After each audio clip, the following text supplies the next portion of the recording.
So that was what we saw from Thailand, Mauritius, SMEs, the SIDBI, the government schemes, and how the MSMEs is facing challenges and how the challenges can be solved. So that's what we've been doing till now. So now's the time to wake you all up. I know it's an afternoon time, post-lunch. Half of you must be dozing off, half of must be on the verge of dozing off. So good morning. Good morning. It's afternoon, that's right. So I was just checking that. So thank you so much. With this, I would like to call on dais our guest for the next session, Ajay from Bombay Stock Exchange. Welcome, sir. Thanks. Tammy from Principal Commercial Officer West, US Commercial Service, US Consulate. Kantharao ji from NSIC. Welcome, sir.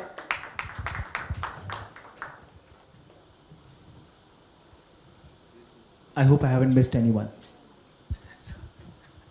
So that normally happens, you know. So Tammy, we were discussing today about MSMEs and how MSMEs have to do everything on their own. So today I am the pointer, I am the person on the dais, and I am the person on the pew. So if you need water, do let me know, I'll get it for you. So that's me. So welcome to this second session today, and we're going to be talking about finance for MSMEs. You know, we all go to the banks, we all go to our applications. Sometimes we say that, oh, the bank is not giving me money, but there's a structured way to finance, which is what we all should know. Or maybe we do know and we do realize that, oh, you know, what the heck. So that is something that we need to change. We need to get organized. It is very important for small and medium companies to organize themselves, put things in perspective, to look at how things can be modernized. Times are changing. Today, if you go online to do anything related to the government, enter your Aadhaar card, mobile number, PAN card, and you have your entire history, your CIBIL, everything is online. So the businesses also need to change according to that. We have seen the last 2 years, most businesses have learned to adapt. And that was a situation where we saw that, oh, we are capable of this too. So we have seen in the last 30 years or so of me observing businesses around. So every 5 to 7 years, there is a disruption. It can be anything and everything, but there have always been disruptions. I mean, when you look at from World War I, World War II, some wars in certain regions somewhere or the other, and today the crisis that we are seeing in Russia and Ukraine.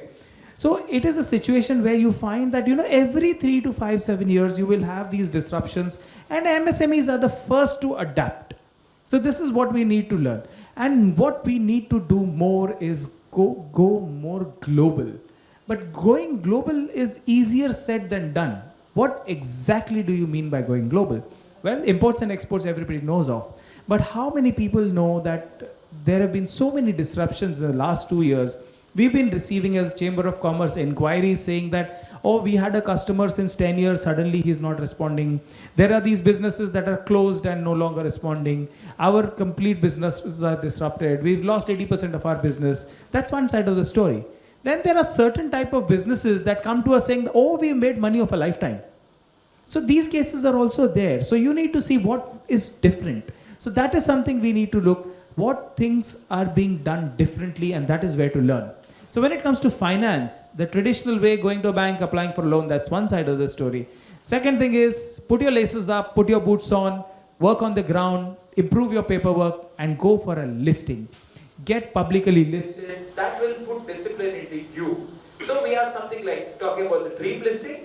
And when you're talking about the dream listing, none other than Bombay Stock Exchange. So Ajay, welcome to today's session, and the floor is yours. Very good evening to all of you. So how many of you have heard about capital market or the stock exchange? And how many of you have invested in the market? Okay, then that's a good number, and I can understand because in last 2.5 years, because everything was locked down, so most of the people have started investing in the capital market. So as far as BSE is concerned, BSE is in existence for last 147 years. One of the oldest institution, and when I am talking about 147 years, it's formally. Informally, it is in existence for more than 200 years. And perhaps India is a peculiar country, which was a developing country, having such a vibrant capital market. So in last 200 odd years, I think BSE has been working hard to create equity culture in this country. And as far as India is concerned, financial literacy is very less. People understand very less about managing the finance. And even when it comes to MSME sector, the matter is worst. Because most of the promoters are technocrats and they don't know how to manage the finance. So many of the times what we see that they are over leveraging their balance sheet, taking a lot of loans onto the books. And then the balance sheet no longer remains balance sheet, it becomes imbalance sheet. And then we see the promoters running from pillar to post, trying to manage the banks, try to get the money from NBFC at very high interest rate. And the situation start becoming worst, and then they start turning into NPAs. So these are the situation where the promoters, are facing a lot of problems.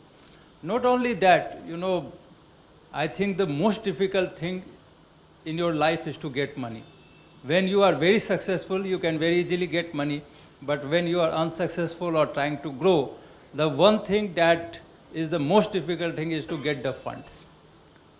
When you go to banks or NBFC, they ask for collaterals and there is a limitation to collaterals. But nowadays, cash flow, they also look the cash flow, whether the company is able to service the loan or not. So we need to be very careful on financing. I have seen almost India is today the third largest destination of startups. We have got the largest MSME in our country. Almost 70 million MSMEs are there. But not many are doing good. But if you see the capital market, let me tell you, till 145 years, we as BSE has seen almost 30 million investors registered with the stock exchange. In last 2 years, during the COVID period, we have added 70 million investors. In 2 years, 70 million investors. And today, BSE's market capitalization is almost 6th in the world. So, just how many companies are listed, Only 4,800 companies are listed. And this I am talking about both SME and large cap, all together. 4,800 companies listed and the market capitalization is almost $3 trillion, more than the GDP of the country. So all those things are happening, but still we are not seeing the promoters leveraging the capital market. Still everybody is running towards the bank. And most of the time I don't understand why. So let me tell you about my journey. I have completed 25 years in BSE. This is my 26th year. And I have seen the market very deeply. And in 2011, I was given the responsibility to start SME exchange. So prior to that, in 89-90, OTCI was launched, and it was launched also for small and medium companies. But it has failed miserably. So in 2011, when I was trying to launch this SME platform, people used to ask this sadistic question that when OTCI has failed, how you will succeed. So most of the people were talking on those lines also, whether this platform will succeed or not. But fortunately, after our hard work and BSE commitment was the small and medium enterprises, that SME platform has succeeded. And in last 10 years, let me tell you, I have spoken on almost 1,500 seminars about this SME platform. As an exchange, we have done more than 2,600 seminars. As far as webinars are concerned, I have spoken myself on 400 webinars. I have met more than 36,000 promoters across the country, traveled across the country, met many charter accountants, company secretary, and finally, how many companies I got in hand? 430 companies. Only 430 companies. So there are a lot of fears, there are a lot of myths about the capital market. And one biggest myth is that if you enter the capital market, you have to do a lot of compliances. So these are the problems that we see the small medium enterprises are facing. But let me tell you, these 365 SMEs which got listed on our SME platform, they have raised almost 4,000 crores from the market. But today the market capitalization has touched 50,000 crores. So these 364 SMEs have created a valuation of 50,000 crores. And many of them who have started with a turnover of 8 crores and 50 lakh profit, today the turnover has grown to 130 crores and profit has grown to 35 crores after tax. So there are a lot of development, but what has changed? Is the equity funding only the route to heaven that your company has totally transformed? It's not like that. What happens that there are many things that are missing when the SME company come for before listing.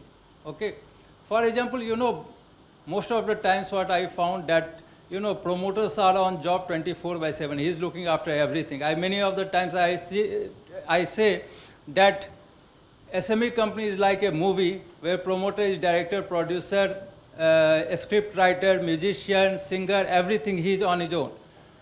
So we have got only 24 hours. You can't put all your efforts. You can't take all the responsibility on your own. That is one problem, and therefore they are unable to scale up the business. That's the one thing. Second is they are unable to take good employees on their payroll because again money is a big constraint. And third part is that most of the people are unable to associate with the companies because they are a small company. So these are the reasons because of which business doesn't scale up. So money is not only thing. There are many other factors which are associated with their lesser growth. So what happens post-listing when equity fund comes into their business and when they start doing, some sort of compliances, and when people start seeing them, they try to get associated with the listed company. Because listing gives them that credibility and that premium because of which many of the people want to get associated. Second thing is that if the company don't have the money, they can give the commission in form of shares also. So there is no cash outflow from the system, and therefore their profitability keep on going up. So through listing, there are multiple benefits that a promoter can enjoy. Number one, I think my earlier speaker has talked so many things about the benefit and what you can do. But let me just give you a little bit more insight on that. What are the benefits of listing? Most of the promoters don't understand. So there are few benefits. Number one, of course, there are two ways of getting fund. One is debt funding. Most of the people are aware of that. And the second route is equity funding. Now, you can get your funding. You can use it for the company expansion, acquisition, or working capital, or even you can reduce the loan. So for all these purposes, you can go for equity funding. Don't use that funding for buying cars or building houses, your own houses, but use it in the business. That is the one thing that investors always look into. So that's the one thing you can get out of equity funding. And there is a difference between equity and debt funding. You don't have to service the equity funding, so there is no cash outflow.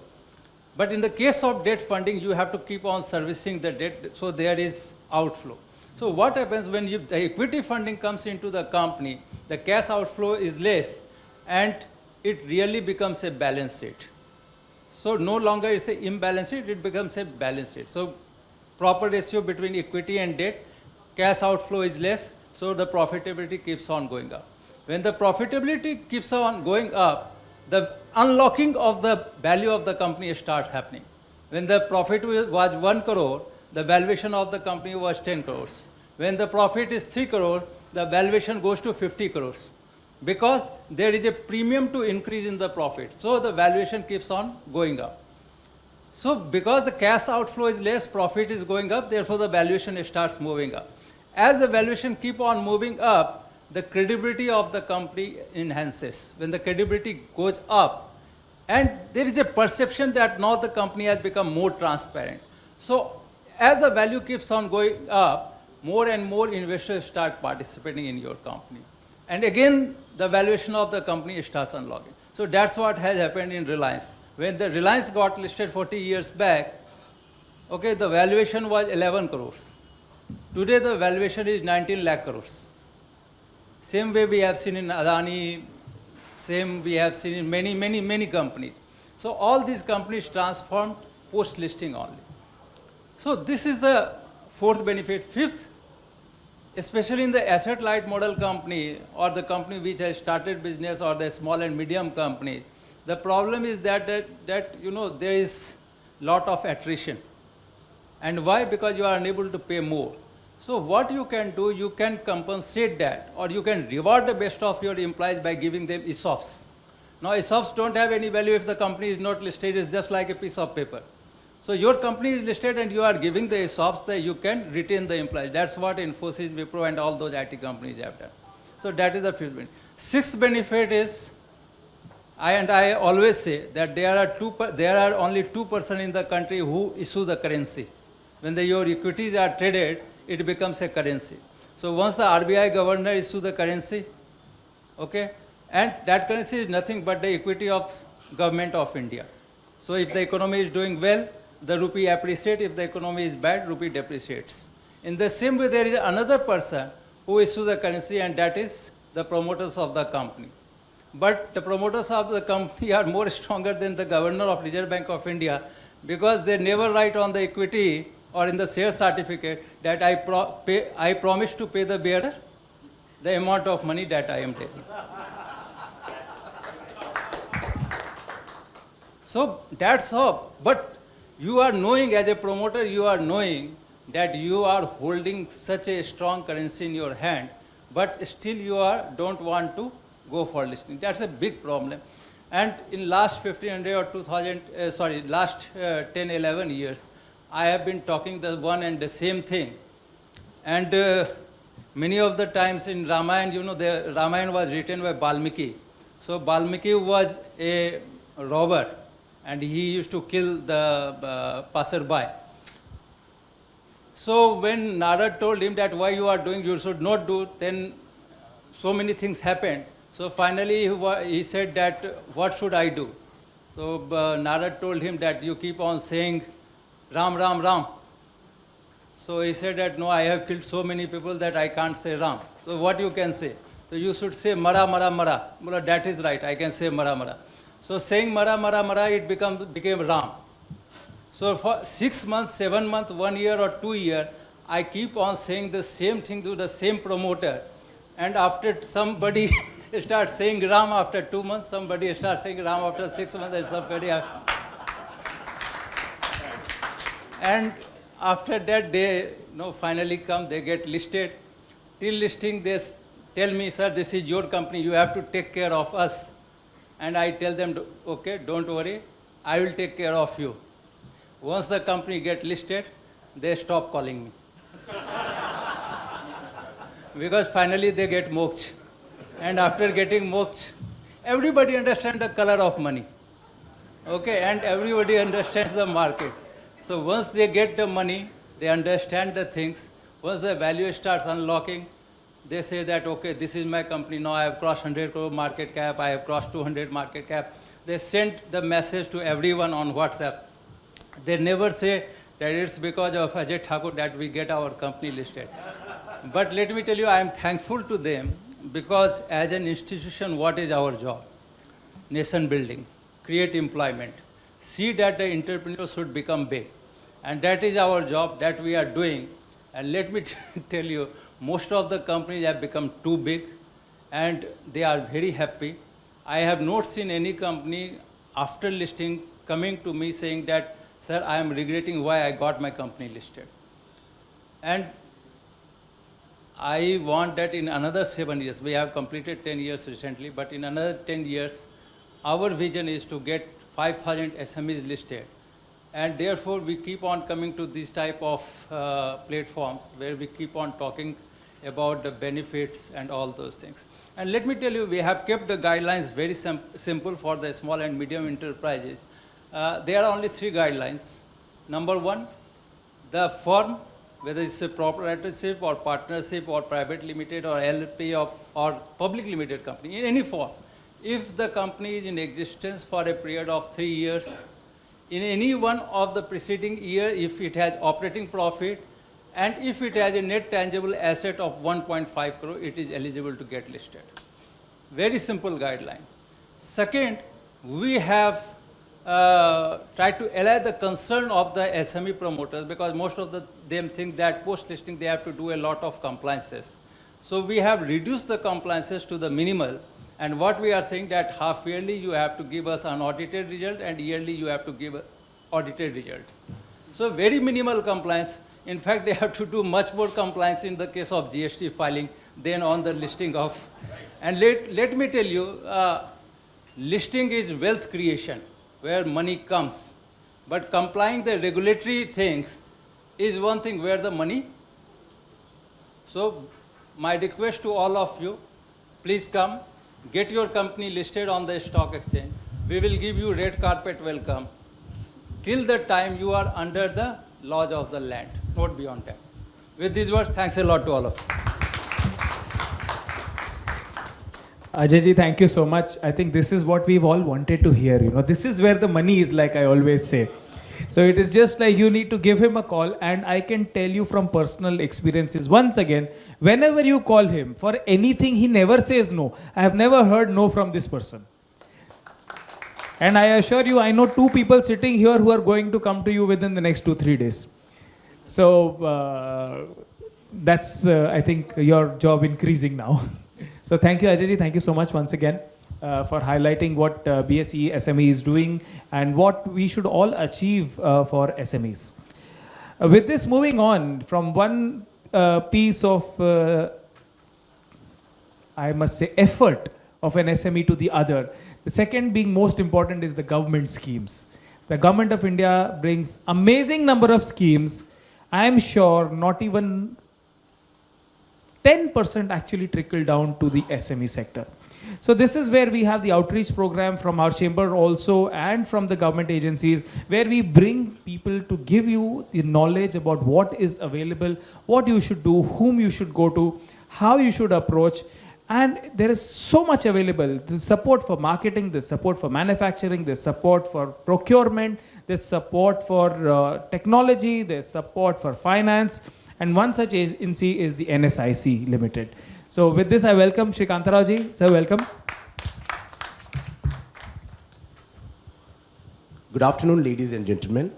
My name is Kantharao. I'm from National Small Industries Corporation Limited. It's a central government body. Our head office is located in Delhi. We have branches. We have 165 branches all across India. So I'll just brief you because we have divided. Excuse me. Another slide. I'll brief you about NSIC's role for the MSMEs Limited. Now, see, we have categorized into 4 parts what we actually do to support all the MSMEs. I will not run through all the slides because I'll brief you because you may relate your business line into all these parameters. Let me tell you, our main agenda is Make in India, Digital India, Startup India, Stand Up India. These are the schemes which the government has, has come forward with all these schemes. We are focusing on these aspects. Now, Make in India is a very broad term by itself, Maybe we are talking today that, this MSMEs has to go global. But unless and until you don't serve domestically or you are strong enough or strengthened enough domestically, you can't reach out to the global levels. So let us talk what we offer to you as an MSMEs. Now, I can tell you that, the schemes have been divided into 2 categories. One is for the existing units by itself, the people who are into business. And another aspect is for the aspiring entrepreneurs who want to become an entrepreneur. So let us talk first with the people who are an existing business lines. Now, we support in it has been categorized into 4 divisions. One is marketing support, Now, this itself is a very big terminology because since you want to reach out to the global network also. So the first thing is the marketing support what we provide to you. For example, if you want to go abroad for promoting your business, we give a channel to you to exhibit in the international markets. So there you have certain subsidies. There are certain schemes where you have been provided with the subsidies. As far as stall subsidies are concerned, then you have, the freight charges, then the flight charges, just to promote and give a lot of motivation for the exports-oriented business line. So this is what I'll generally brief you about what marketing we are talking about. Now let's go with the first topic, that is raw material distribution. We provide you the raw material because, as you know, the raw material itself costs too high when you are purchasing, and it's an everyday phenomena. So in this category, we can also provide raw material, considering that those are the primary raw materials. For example, steel, aluminium, copper, or other materials like coal, not the bullion material by itself, but then other materials with whom we have we normally have agreements with the CPSUs, or even the private players for that matter, unless and until there is a very huge demand from the MSMEs. See, we do all the tie-ups, or you can say CPSUs, we have an arrangement with CPSUs, we have with the private players. We sign MOUs with them unless and until there is a huge demand, or there is a section of MSMEs who come forward and they say that we want this material, can you offer to this? The idea is to give you this raw material at a very economical and at a very price competitive level. So this is what we do provide for all the businessmen. The pricing is very good when we are procuring through NSIC. So this is one area where we are involved in. Similarly, there is another category like registration for government purchases. Now here, this is, as the word says, that you can get the government and you can participate in government tenders, and you are exempted from paying EMD. You don't have to pay EMD.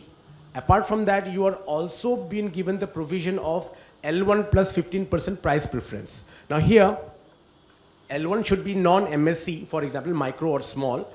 Then if he quotes for 100 rupees in any of the tender, and you as micro and small enterprise, you are participating, even if you have hiked to 15%, that is 115 rupees, but still you'll be called for the negotiations, and if you can match to that 100 rupees, you'll be getting the piece of cake of that tender. So it could be in crores as well. It all depends on the capacity what you have. Because this certification is being issued by NSIC, where we will be providing you the qualitative and the quantitative bifurcation with the third party agency, and based on which you can always get the benefit of this, of government tenders. So this is the certificate which NSIC issues. Now again, consortia and tender marketing. Again, as the word goes, consortia. If this is a big tender, for example, Railways has floated a very big tender. For example, it's 100 crores. Now, you being a micro or small enterprise, you may not have that capacity, but you can act as like minds or the same business partners. We call upon all the and form a consortia.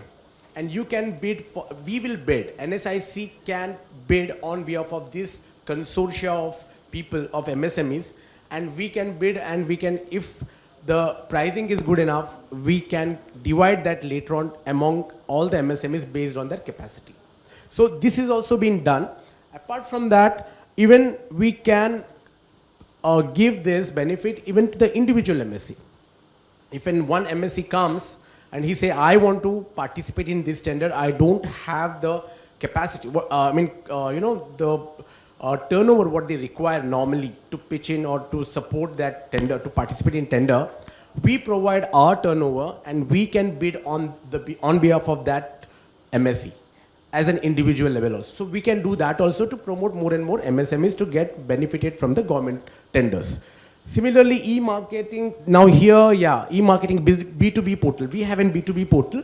It's www.msmemart.com. This is just like India Mart sort of portal where you can promote your products internationally. Now here, domestic as well as international. You can get the leads of, even African countries, any countries, you will get the buy and sell leads for yourself. So you can sell this platform, you can sell your products, or even import material also, you have that platform. So you can get all the data from this MSME Global Mart. Apart from this, you also can get the benefit of tenders. For example, if you want to know about your tender across the India, wherever it is, now, if that tender has been floated and been awarded, so you can get the market information of who was L1, who was L2, at what was the rate at which the L1 got the deal. So, and what was the basis of getting that deal. So this all information, market information also you can get it. So This is as far as the e-marketing B2B portal is concerned. Then ICT-enabled digital services, and in this we, as I said, Digital India. In this we can provide assistance in the form of getting the softwares. You know, we have signed an MOU with like Zoho, then even Airtel for that matter. Complete office automation. Then we have with Dun and Bradstreet for that matter. If you want to know about international market information. For example, you are manufacturing some product and you want to know about African country where you want to have some data about where you can pitch in your product or penetrate your product. You can get that database also at a very economical rates. So this also we have signed. This comes under ICT-enabled digital services. Then procurement and marketing support, as I said, again, exhibitions. Even if you want to participate in any of the exhibition abroad, even in US or Latin America or anywhere in the world, if you can come to us and you can showcase that this is the exhibition which we want to go for or you participate, we can definitely support you in the subsidy form. Okay, there are subsidies, there is a grant for that which government gets every year. So we can support you with that subsidies to you. So this is as far as the marketing is concerned. I have just briefed you so that you can relate your business into all these categories. Now credit. Now in the credit, what we do is, when I said we can provide you raw material with whom we have an MOU with most of the manufacturers, we can even support you with finance. We can give up to 5 crores for MSMEs. And 5 crores is good money for a small scale industry. We provide this against bank guarantee. So we can fund these funds for procurement of raw material. Along with that, there is another scheme which I want to relate. It is bill discounting. Here the bills can also get discounted. And everyone knows, every businessman knows that there are two, you can say hassles or two parameters which it's a break of chain, we can say, in a business line. One is when you're manufacturing something and you're selling and you're not receiving your money. That is one area where your money gets stuck. And second is, you have good orders, but you want more money. So these are the two areas where you normally look for money. And these two areas we have covered up with this raw material assistance, where we provide you for purchase of your raw material of 5 crores. And even for bill discounting, under this, for MSMEs, we can provide up to 5 crores. So totally for one unit, we can provide you 10 crores. And 10 crores is good money. So definitely it goes with some criteria. But as I said again, things are evolving very frequently. So paperwork is little less. So not to worry that there will be a lot of paperwork. It's nothing like that. It's the basic papers which we take it as a businessman, whatever you have, we accept those papers itself. So again, after this, there is another credit facilitation through bank. Now this is one which we don't provide money through us, but if you want to shift from one bank to another, I'm just giving a hypothetical case. There are ways. In COVID time, there are people who have come saying that we are not happy with the present banker. Some are very happy, some are not happy, and they really want to shift from that bank to another bank. Some people say that we have not been given the limits which we deserve by providing some collaterals. So there are a lot of areas where really they want to shift from one bank to another.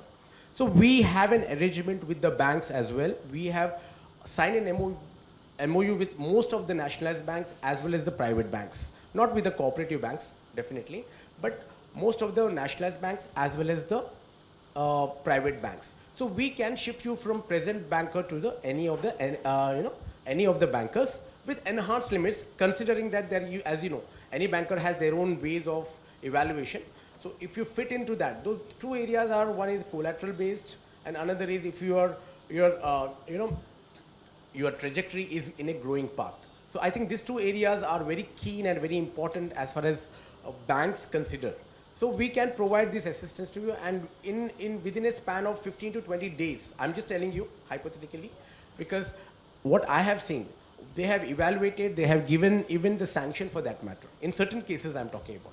Because even they have a wheel that, let us move the cases very fast unless and until it is, the files are good enough. So even if in some cases there are chances that they have guided them Now things are moving in a very different way. Banks are guiding them, MSMEs, and they are asking that if you can do this, we can accept it. In principle also, what they are doing is if they feel that, this is not, if we can do some changes or some areas if they can cover up, which are at a very minimal risk factor, because they have their own risk team, they are giving the in principle letters by terms and conditions. So, they are coming forward and giving approvals also. So this is what we work as far as credit is concerned. Now coming to the technology, now we have training, training of skill development. We don't have in Mumbai especially, but we have all across other areas like Chennai, we have in Delhi, we have in Hyderabad, we have in Guwahati, so in Gujarat, Ahmedabad. So a lot of areas are there where we do the skill development also. One of them is in Hyderabad, that is NIMSME, that is our sister concern again, National Institute of MSME, where they train and they give certification for, even if you are going for patents, for patents, copyrights, they give that certifications also. So this training of skill development is there, then machine, and these are some of the areas where even if you want to have a platform of person who is manufacturing a machine, we give a platform. A person who want to buy a machine, we give a platform. So it is an MSME specifically oriented to all the small scale industries. This platform is being used very often and very exhaustively by most of the MSMEs. Now, again, ICT enabled the same thing. Technologically, we are giving those benefits of ICT enabled. And here also, as you know, there are other departments, like you have a subsidy for purchase of any new machines. So there are departments who provide this assistance of like 15% to 35% of the subsidy on the capital goods. So we have lab testing, for material testing also we have several labs where, there's a cluster of businesses.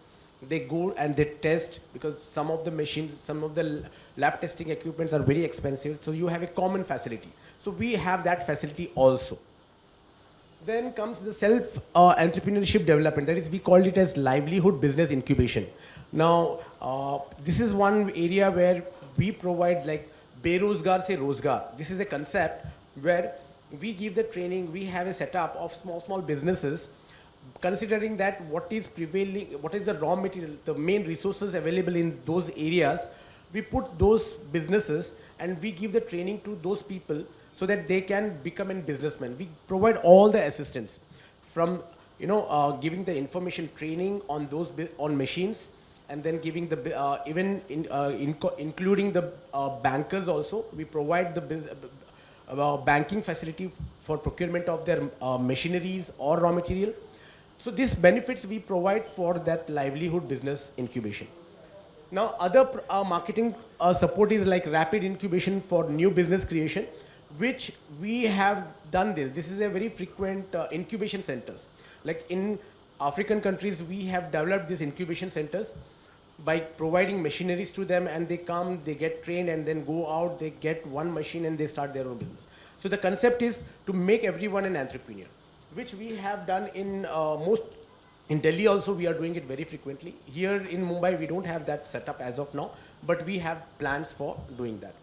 Similarly, that infrastructure, we have an STPs, then exhibition come marketing department, development, business parks. Then international cooperation, we had an branch in Johannesburg, which caters to all the African continents. So we support, through international cooperation in the sense that exhibitions or, providing machinery to all the African countries. So these facilities also we have with us. So I think I have covered almost all the parameters of what NSIC does.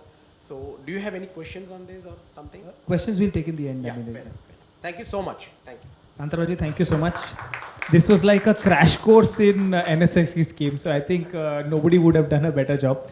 I'd like to recognize the presence of Jasdeep Jasalji from the British Deputy High Commission. Welcome, sir. And now we save the best for the last. That's how I always say. So with this, we have a partner country, which is the United States of America. And that's where, you begin from the listing dream to the American dream. So we've begun the session today with the American dream. And today we are now moving on with the American dream. And that's where, the MSME, sir, Ajay ji, aap bata rahe the that, only 4,800 companies listed and we are sixth largest globally. So imagine the kind of money in the MSME pockets that they don't need to be listed. And that is the kind of spare capital that India has for the rest of the world. So it's all about perception. It's all about what's not seen in whose pocket. And that's how we do the business the Indian way. So with this, I'd like to welcome Tammy. Welcome to today's session. And we're really nice and happy to have you here. But I'd like to announce that Indian Chamber of International Business is taking a delegation to USA for the Select USA program. That is in June end. You can see the dates, June 26 to 29, big broad on the banner behind us. And so that's what we're going to show you, the big American dream in person. So do get in touch with our team and do join us for that. It's going to be very interesting. It's going to be 52 American states in one place, and you will get tired, but they will not. So with this, welcome. Thank you. Hi, everyone. I'm so excited to be here. I arrived to India about 6 months ago, to Mumbai. This is my second time living and working in India. I was once based in New Delhi. Wow, the American dream. I mean, what do you say after that? There's a lot of great examples. Thank you for the slides. Thank you so much for the warm reception. My name is Tammy Murrietta, and I am the U.S. Counselor for Commercial Affairs for Western India. I am here with my colleague, Dipti Kahar. She is here. You want to stand up, Dipti? Dipti is the lead for our Select USA program. She is absolutely fabulous. And she will be the key person that will answer all of your questions. Call her any time of night. Kidding. I think I've been troubling her more than anybody else here. Yeah. Okay, so we've already moved to the next slide, but I just wanted to say I feel like I can empathize with many of you here. I once owned my own business, actually twice. One was very unsuccessful, as you said. One was a little better. We can always do better. But I understand some of the ideas and thoughts behind your decision making. So I'm hoping that when you're thinking about the US market, that some of the things I'm about to say can put your mind at ease and you know that there will be support mechanisms in place to assist you. Okay, so our program that we're going to talk about today is global FDI trends. So we have an annual gross domestic product of $20 trillion. I don't want to brag, but it's pretty amazing, I think.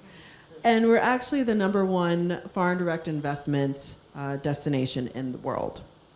So that comes with a lot of responsibility and responsibility to our foreign investors, of course. So we have a pretty business-friendly environment, and I will go over many reasons about why you should select the USA in a second. But we did want to make sure that you see the development and the growth in our FDI trends. Okay. Right. I'm not the most technologically savvy. Oh, look at that. Indian-US cooperation. That's fantastic. All right, so Select USA is our only federal level program that promotes inward investment. So we encourage foreign investors like yourself to look at our country. Lots of opportunities. Although Thailand, I want to get on a plane tomorrow. It just looked amazing. Okay, so we promote and facilitate job creating business investment in the United States. We are a geographically neutral program, single window at the national level. So we have 50 states and 2 territories that we support. I'm sure there are many that you all could just name right now, states that you're interested in or that you've had questions about. I would say there's several cities that we get a lot of questions about that we can happily answer and support you to or direct you to the right people as well. So I thought you were shouting out a city. I was like, oh, here we go. I get a lot of cities shouted. Dallas, Texas is a very popular city that I get questions about. Okay, so our foreign direct investment, this is particularly related to India. So $12.7 billion in 2020. Know that our U.S.-India trade is at its highest level in history, and we want to continue to grow that bilateral engagement. So you'll see some of the top industry sectors that we have. So for India, the United States is attractive for software and IT. That's probably the biggest that we continue to see. It was number one in 2020, and it will likely be number one in the next couple of years. We have more than 70,000 American workers that are employed by Indian companies, and 226 million is being invested in innovative research and development.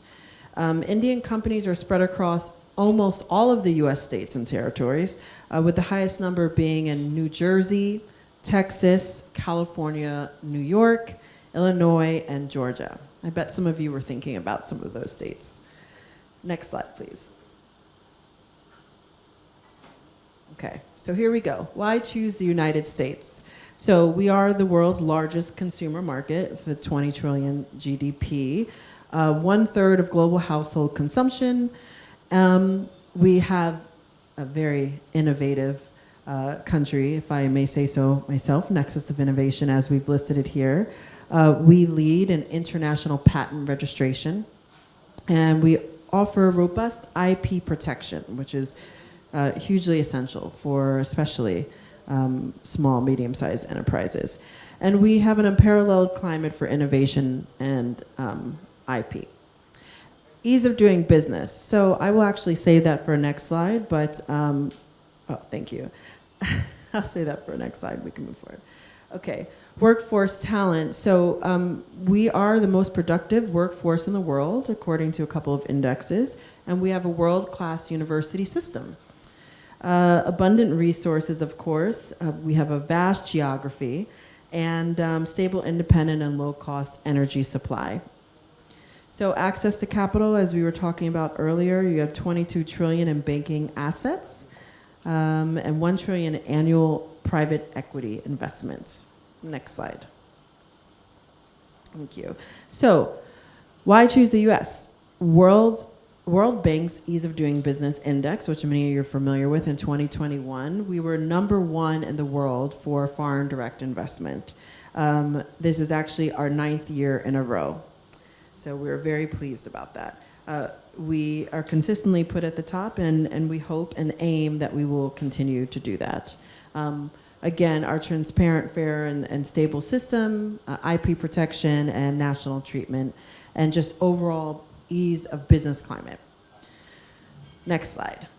So Select USA itself, again, it's promoting business investment in the United States, but what does that mean for you? So as investors and companies that are interested in entering the United States or interested in expansion in the United States, we are here to support you. So I'll go over a couple of things that we specifically do, but our clients on your side would be investors, and on the United States side are economic development organizations. So like some of our states, for example. We work as a partner to companies to help navigate the federal regulatory system, as well as assist in high-level advocacy. So under this program, companies get all the support in connecting with the right people at the local and federal levels, which, considering we have such a large government and country, sometimes companies need support, and that's something that we can offer. So some actionable information that will be able to help. All of you need data of some sort. You're going into a new country. What's the information? Where's information? Where's the research? So we offer subject matter expertise. We have experts that are sitting in Washington, D.C. They're investment analysts in every particular subject area that you can imagine. They can help answer your questions and guide you. We also have relationships with all the state economic development organizations as well. They can answer the questions as it relates to their particular state or territory.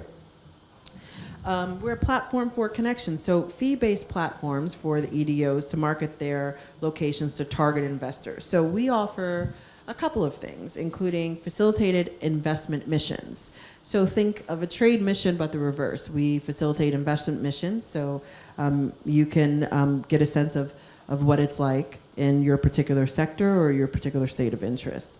And we also organize single location promotion in partnership with our EDOs as well. Navigating the federal system. Again, this is probably the question I think we get the most from some of the largest companies and some of the smallest. So we can help address some of the US federal rules and regulations that you may have questions about. And if we don't know the answer, we will direct you to the people who do know the answer. And it's amazing how many times we get questions about, you know, being connected to someone in the Department of Energy or Department of Transportation or FAA or FDA, which may be more relevant for some of you. And I've already mentioned advocacy, so we can move to the next slide. So, all right. So we have like a little example of what we can offer. So if you're an investor and you have hundreds of videos, you have states and cities and locations and so much interest, where do you start? Where do you begin? So this is something that we can assist you with. So many of the cities in the United States have attractive investment promotion, right? The offices that they do this all day long. They want to speak with companies like yourself. Why that city? Why that state? So some of the things that we can do is supply you with geographically neutral data that will give you things such as electricity cost or industry cluster data that can help you, worker demographic data. So helping give you some of the research and statistics that you're looking for when you need to make your decision. And we can create a customized report just for you and what you need to know. So some actionable information tools and fact sheets. So we have a fantastic website. If you haven't gone to visit it, have you gone to the website? Do you see that? All right. See, I see the increase in our engagement every moment. So selectusa.gov/selectusa-stats, you can get actual updated statistics. We have fact sheets that you can get on the markets, and we also offer cluster mapping that you can actually do yourself. And again, we can offer additional items in a customized report for you. So the investor guide, you'll see on here, this is an existing guide of short papers that address topics of interest to you. And you'll see some of the most frequently asked questions. We get a lot of questions about taxes. Sometimes there are questions that we receive that we don't necessarily have something on our website. For example, we had an event recently with an organization, and they were asking about opening a bank account. A couple of people had tried to open a bank account. It had not worked, and they had to go through all these lengths just to open one bank account. So we were able to provide them with guidance on what you need to do to open a bank account in the United States and in your particular state. And we gave them examples of people who had done it before that they could get in touch with to answer some questions and a point of contact to offer them follow-up information. So the idea is you're not alone in your efforts to enter the United States or to expand. So navigating, again, the federal system, it can be a lot. It can be overwhelming, but we have different mechanisms in place to support you. So we have an interagency investment working group where we regularly promote through activities and research and responding to specific issues that people have. And again, we are here, I myself and Dipti are here at the consulate, and we have offices in 7 cities in India where we can meet with you, we can speak with you over the phone, we can speak with you over Zoom or whatever it takes to help answer your question, help direct you to the right person, help navigate. So we are essentially the power of the US government helping you invest in the United States. And please take advantage of us. We are here. Ask us any questions you want. We will respond. Okay, so platform for connections. You're so fast. Okay, so the purpose of this is we want to introduce, invite, and refer. Okay, so we'll introduce you to people, we'll invite you to events, we'll refer you to key contacts, key firms. We offer direct introductions and networking opportunities. So, as I said, Select USA uses the convening power of the US government to showcase investment opportunities and to bring investors and US locations together. Since its inception, the program itself has facilitated more than $105 billion in client-verified investment projects, supporting more than 138,000 US jobs. And the program is actually not even that old, so 105 billion is quite a bit in a very short period of time. So the next slide is what we're all so excited about and going to see you and your delegation for on June 26th to June 29th. The event is the marquee investment summit that the United States organizes. This is the biggest foreign direct investment summit that we host. We normally have around 3,500 investors from around the world. That includes 80 international markets. Maybe Thailand will be there, I don't know. Mauritius, possibly. And including our Indian delegation that we take every year. So in addition to meeting the hundreds of US investors who are selected through a very deep vetting process, so these are reputable investors, we also have investors from around the world that you can speak to as well. So we will have our economic development organizations there. They will be talking about all of their different locales from all the US states and territories. So this year the event is going to be in the Washington, D.C. metropolitan area. It's actually, for those of you who are familiar, it's in Southern Maryland, a location called the Gaylord Convention Center, right outside of Washington, D.C. If for some reason you can't make it June 26th or 29th, either you're unable to for other reasons, or you're just, you don't have the time and you'd like to do it virtually, we offer that option as well. You can join us virtually. You'll still technically be a part of the India delegation that I myself and our ambassador designate will lead to the United States. A couple of things to keep in mind, though. It's advantageous for you to go in person for several reasons. We will be organizing side events, or we are organizing side events with various different private entities, as well as your own embassy in the Washington, D.C. area. We will be organizing with industry associations, with private sector groups. So you will have opportunities at the summit itself to participate in seminars there, but you will also, after the summit ends in the late afternoon, we'll be able to go to parties that you're invited to, receptions, you'll be invited to additional seminars, dinners, etc. So the time is certainly well spent for what you want to make of it. In the 2021 summit, it was very successful. It was actually our first virtual summit because of COVID. We had 3,400 participants, 500 world-class speakers, and over 200 sessions. So we often have one of the largest delegations in the world. We were number 6 last year, and I tell you, it is my truth that I want us to be number 1. We will get enough Indian delegates to be the largest delegation in the world at this summit. I want to make sure that all of you are sitting in front of high-level U.S. government officials. President Biden opens the summit and speaks at the summit every year. We have most of our cabinet that is there, our secretaries. Of course, our Secretary of Commerce, my boss, will be leading as well with the president.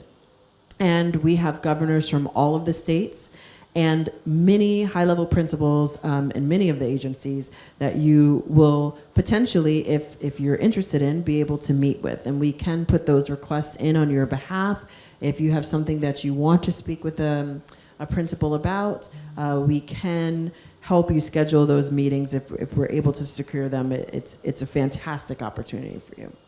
So we're very much hoping for a #1 delegation spot, and we think that with your partnership, we will be able to get there. Let me just quickly talk about one more point about Select USA Tech. So we have a heavy focus on tech. It's almost its own track during the summit. So it's particularly for early stage and startup technology companies. So if any of you fall under that, we'd be very interested in speaking with you separately as well.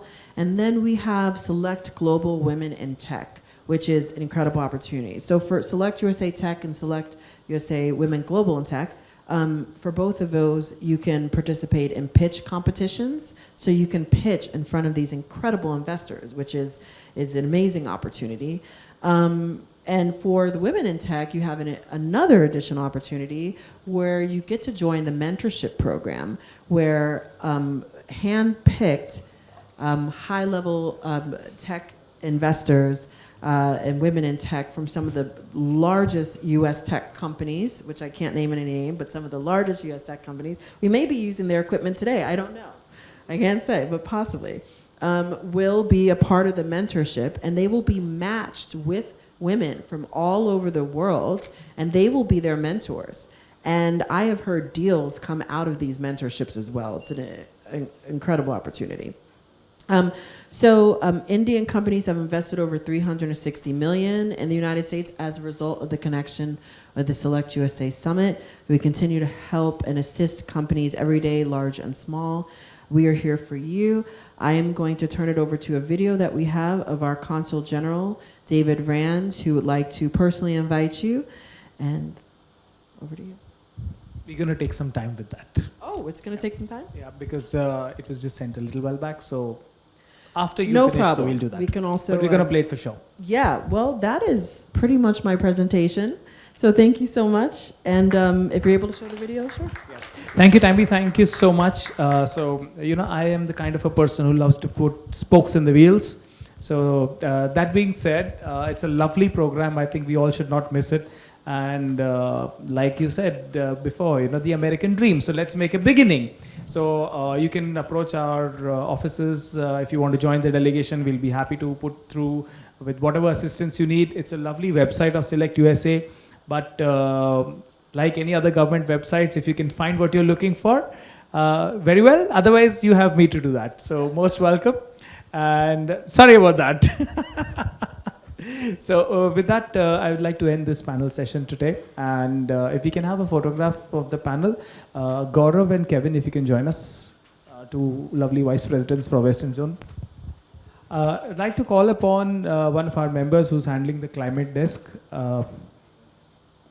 Sir, please. A few words on climate change that I always add in most of our presentations and activities, because that is something that we always should take care of our environment. And Sandeep ji has been handling our climate desk for the chamber. So, and he's kind enough to have lovely gifts for our speakers today. Thank you. Beautiful thing is Select USA. And before I start with what I want to tell you, we are already collaborating with the US. This mask which I developed, rather we developed, actually kills the coronavirus, the tuberculosis bacteria, and all the viruses, bacteria, and funguses on touch. And what best it was than get a US FDA certification, because that's what we did first. And then we took it to the Indian government, and they were kind enough to give us the Agni certification and the CE certification from Europe. And now we are looking at creating fashion apparels and regular dresses so that people can wear it every day, because the pandemic will not really go away. So having said that, about climate change, while we are talking over here right now, I was looking at our, what I do, I'll just give you an example. I studied on climate science and policy from the World Bank Institute in Tokyo. I am a Terry alumni in sustainability, and I'm also an architect. So what we started when we started designing architecture, we said, what do you do? We really do not really understand when we start building a home or an office or a factory or do anything. We just guesswork that what is the weather, what is the climate, what if?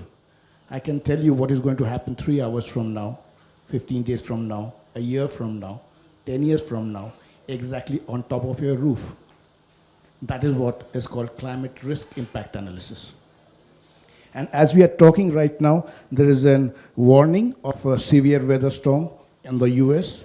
There are 2 cyclones coming up on the Pacific, one at 206 kilometers per hour and another 140.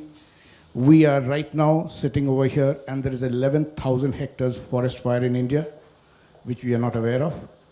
We are not aware of 3 earthquakes that have happened as we I are hope talking. we are not scaring everybody And here. that is why I'm not trying to scare anyone. What I'm trying to say is look at the opportunity.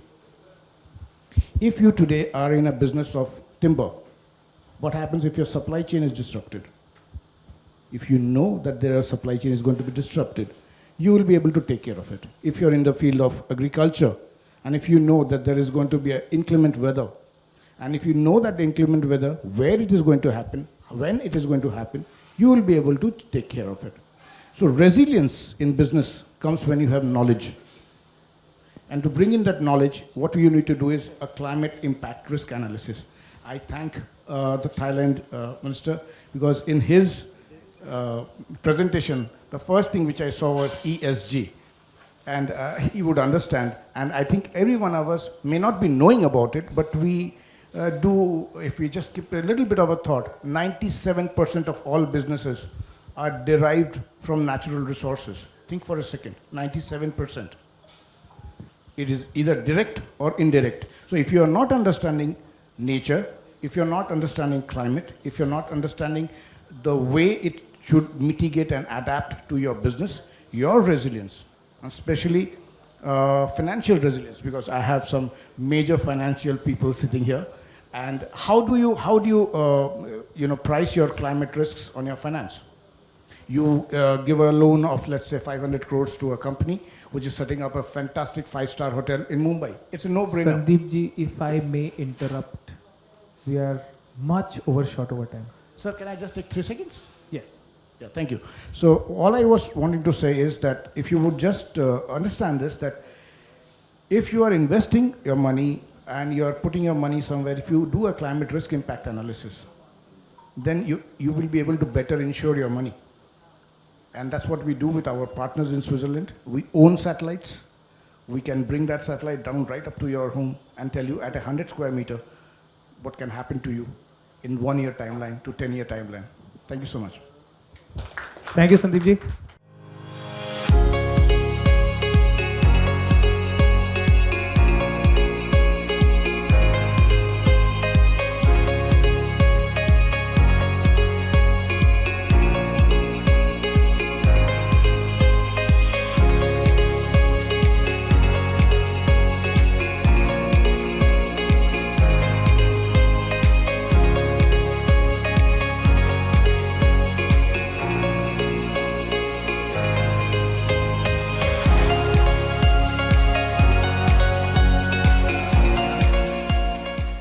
Basically, we are into a private label and we supply to all dealers in India, Reliance, DMart, and Mother Recipe. And definitely, we would like to expand our business to Mauritius, Thailand, and also US. So you have lots of retailers in there, like Tops in Thailand and Keto in US, and also. So definitely looking forward to meet you guys in your countries and expand my business over there. Thank you so much. Thank you so much. He's one of the 2 that I mentioned, by the way. And definitely, I got some gift for you guys. It's Indian spices, Indian masala, which you will love to have it.